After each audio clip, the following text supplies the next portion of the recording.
안녕하십니까? 건강기별을 통한 복음 그 네 번째 시간입니다. 오늘도 역시 새로 배운 것, 내가 실천할 것, 이웃에게 나눌 것, 이 세 가지를 삶에 적용하시면서 여러분들의 삶이 영육간에 풍요로워지시기를 바랍니다. 오늘의 주제는 내 가족이 당뇨병이라면이라는 주제입니다.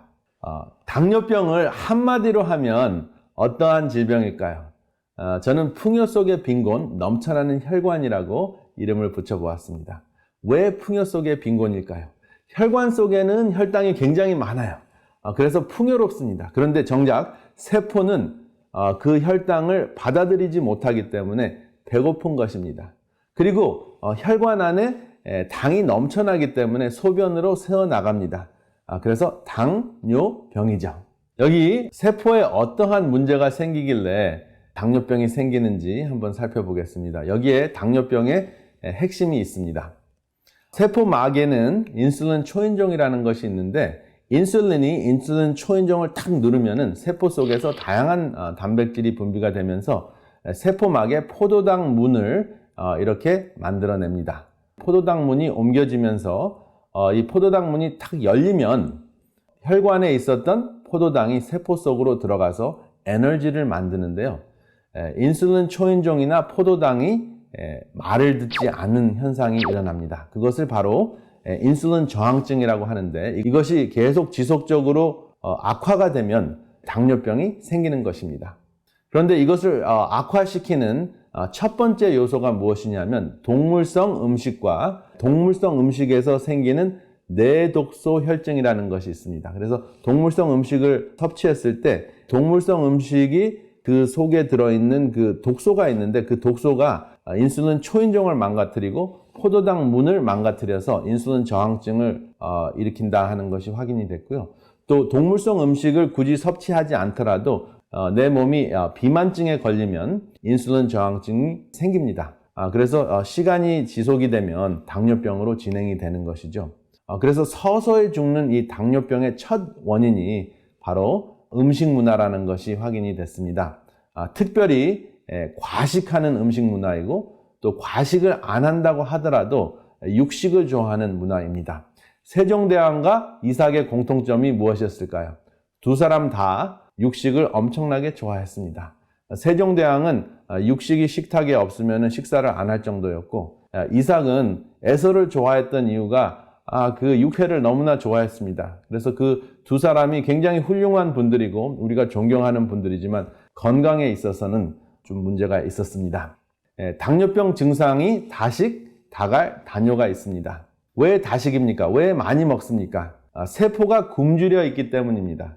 혈당이 혈관 속에는 많이 있습니다. 굉장히 풍요로운데 그 혈당이 세포 속으로 들어가지 못하니까 세포는 배고픈 거예요. 뇌는 배고픈 세포를 감지하고 더 많이 먹으라고 시그널을 보냅니다. 신호를 보냅니다. 그러니까 많이 먹게 되는 것입니다. 그리고 음식을 많이 먹고 혈당이 증가하니까 혈액이 걸쭉해집니다. 그래서 그 혈액을 정상적으로 희석시키느라고 물을 많이 마셔야 하니까 목마른 현상이 일어납니다. 그리고 다뇨 증상은 혈당이 소변으로 배설이 되면서 물까지 가지고 나갑니다. 그렇기 때문에 일반적인 그 소변 보는 양보다 훨씬 더 많은 양의 소변을 보게 되는 것이죠. 당이 물을 뺏어가기 때문에 그렇습니다. 그러면 당뇨병은 어떻게 진단하나요? 혈당 검사를 해서 진단을 하는 것이죠. 그래서 공복 혈당이 126 이상이 됐을 때 당뇨병을 의심을 합니다. 그리고 당화색소라는 게 있는데요. 히모글로빈 A1C라는 것인데 이 당화색소가 6% 이상이 되면 당뇨병이라는 진단을 내리게 됩니다. 당화혈색소는 굉장히 중요한 것이 3개월 동안 당이 얼마나 잘 조절이 됐는지 감지할 수 있기 때문에 공복 혈당보다 더 많은 내용의 건강 내용을 우리에게 전해줍니다. 그래서 이 두 가지 검사를 다 하게 되어 있습니다. 당뇨병은 합병증이 굉장히 무섭습니다. 망막 질환이 생겨서 시력에 큰 문제가 생깁니다. 특별히 중앙시력에 문제가 생기는데요. 이렇게 사진을 보시면은 여기 손주의 모습이 안 보이는 그러한 현상이 일어나죠. 여러분들 중에서 당뇨병이 있으신 분들은 이 합병증을 예방하는 것이 굉장히 중요합니다. 그리고 또 큰 문제가 되는 합병증은 부종현상인데 부종 현상은 무엇이냐 하면은 여러분들의 발이 붓습니다. 그래서 이렇게 꾹 누르면 다시 그 피부가 그 정상 상태로 돌아오지 않거나 돌아오는데 굉장히 오랫동안 구멍이 패여 있는 것이죠. 이것이 어떤 원인 때문에 그렇습니까? 콩팥이 망가졌기 때문에 그렇습니다. 굉장히 무서운 당뇨병 말기 현상입니다. 더 무서운 것은 여러분들의 피부가 썩을 수 있다는 것입니다. 특별히 당이 제대로 조절이 되지 않으면 상처를 입어도 잘 낫지 않고, 그리고 심장과 아주 먼 거리에 있는 기관, 특별히 발가락에 산소 공급이 잘 되지 않기 때문에 궤저 현상이 일어납니다. 쉽게 이야기하면 산소 공급이 되지 않아서 발가락이 썩는 것이죠. 그러면 발가락을 절단해야 되는 경우도 있고, 또 더 심하면은 발 자체를 절단하거나 또 무릎까지 절단해야 되는 이러한 무서운 현상이 있습니다.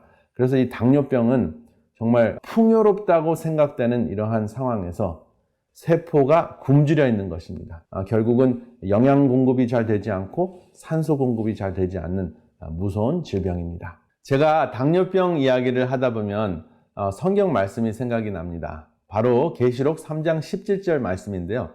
내가 말하기를 나는 부자라. 부여하여 부족한 것이 없다 하나 내 곤고한 것과 가련한 것과 가난한 것과 눈먼 것과 벌거벗은 것을 알지 못하도다. 어쩌면 신체적인 당뇨병과 똑같은 증상이 이렇게 나오는지 모르겠습니다. 사실은 이 성경 말씀이 라오디게아 교회의 증상을 이야기하는 것이잖아요. 근데 당뇨병 증상과 똑같습니다.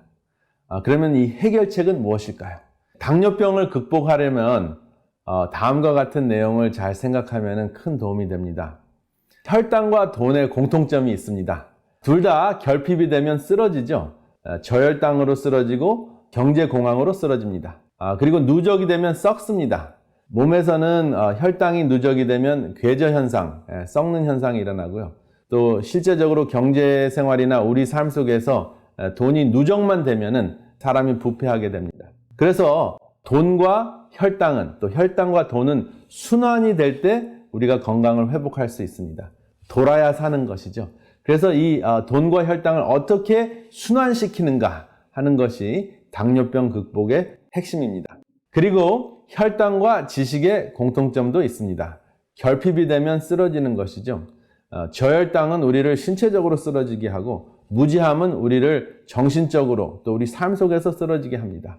그리고 누적이 되면 실제적으로 혈당은 쓰러지게 만들죠. 그리고 교만은 누적이 되면 패망의 선봉이 됩니다. 그래서 혈당과 지식은 역시 순환이 돼야 됩니다. 나누어졌을 때 발전을 할 수 있는 것이죠. 혈당도 몸속에 골고루 나누어져야 되고, 지식도 골고루 나누어졌을 때 교만이 없어지고 또 이 사회가 부패되는 것을 막아줄 수 있습니다. 여기 당뇨병을 극복하는 건강식이 있는데요. 당뇨병을 극복하려면 3가지 핵심 성질이 꼭 있어야 합니다. 첫 번째, 섬유질이 많아야 하고요. 두 번째, 건강한 지방질이 많아야 하고, 세 번째, 신맛이 있어야 합니다. 이 3가지 요소는 혈당의 흡수를 감소해주는 역할을 합니다. 그리고 체중 감량하는데 매우 중요한 역할을 합니다. 그리고 당뇨병에 매우 중요한 것은 운동입니다. 운동에는 3가지가 있습니다. 유연성 운동이 있고, 근력 운동이 있고, 유산소 운동이 있는데요. 제가 왕만두 그림을 여기 보여드리는 이유가 있습니다. 이 왕만두 3개를 드시면은 600칼로리 정도의 칼로리를 섭취하게 됩니다. 그런데 이 600칼로리는 여러분들이 1시간 반 정도 걸으셔야 되는 7.5마일의 거리입니다. 그러니까 운동을 하시면서 내가 운동했으니까 내가 정말 좋아하는 만두를 좀 먹어야 되겠다 하고 왕만두를 3개를 드시잖아요. 간단하게 분식으로 드셨다 했을 경우에 1시간 반 동안 운동하신 것이 말짱 도루묵이 됩니다. 그리고 운동을 하셨을 때 굉장히 중요한 부분이 있는데요. 여러분들의 근육의 길이입니다. 걷기 운동을 하시든지 또 근력 운동을 하실 때 여러분들의 근육의 길이가 늘어났다 줄어들었다 하는 것을 염두에 두셔야 합니다.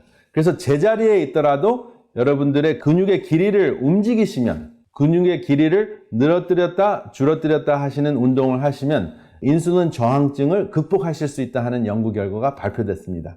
굉장히 좋은 소식이 아닙니까?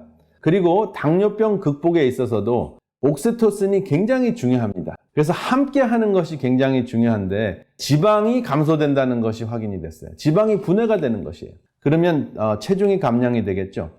그리고 몸속에서 유연성이 생겨서 근육이 더 잘 움직이게 돼서 혈당 조절이 더 잘 된다는 것이 확인이 됐습니다.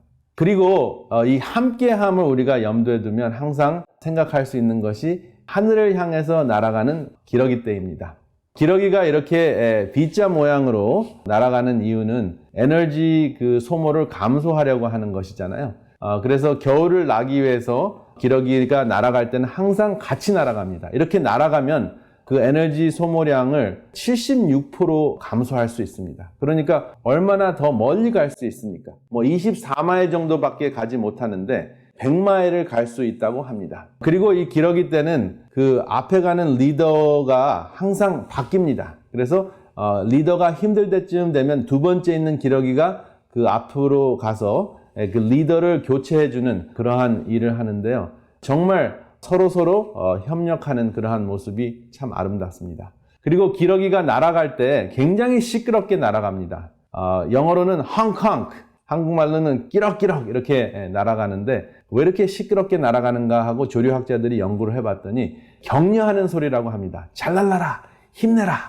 리더에게 특별히 하는 소리고요. 주위 기러기에게 그 바람잡이 하는 그러한 그 소리라고 합니다. 그리고 기러기가 가끔 가다가 낙오되는 기러기가 있는데 낙오됐다가도 바로 다시 행렬에 조인한다고 합니다. 왜냐하면 그 낙오되는 그 순간 공기의 저항력을 느끼면서 내가 혼자서는 안 되겠구나, 함께 해야 되겠구나 하는 것을 본능적으로 느낀다고 합니다.